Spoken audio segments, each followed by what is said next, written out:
Hello guys, আসসালামু আলাইকুম। আমরা অনেকে আছি Oppo F11 মোবাইলের র্যাম অথবা রুম দেখতে পারি না, তার জন্য খুবই বিপদে পড়ে যাই। আমরা যখন মোবাইল কিনতে যাই তখন আমরা কতটুকু র্যাম, কি র্যাম এগুলো আমরা জানতে পারি না। আজকের এই ভিডিওটা দেখলে আপনারা সম্পূর্ণভাবে ক্লিয়ার হয়ে যাবেন যে কিভাবে র্যাম দেখতে হয়। বেশি কথা না বাড়িয়ে চলে যাই মূল ভিডিওতে। প্রথমে আপনার সেটিংসে চলে যাবেন। সেটিংসে আসার পর একটু নিচে স্ক্রল করবেন, তারপর দেখতে পারবেন অ্যাবাউট ফোনের ওপর একটা টাচ করে দেবেন।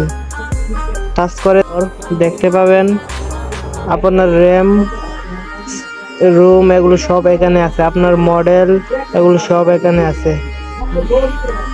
ভিডিওটা ভালো লাগলে চ্যানেলটি সাবস্ক্রাইব করবেন, আমার পাশে থাকবেন, আমি যেন আরো ভালো ভালো ভিডিও বানাতে পারি। সবাই সুস্থ থাকুন, ভালো থাকেন, আল্লাহ হাফেজ।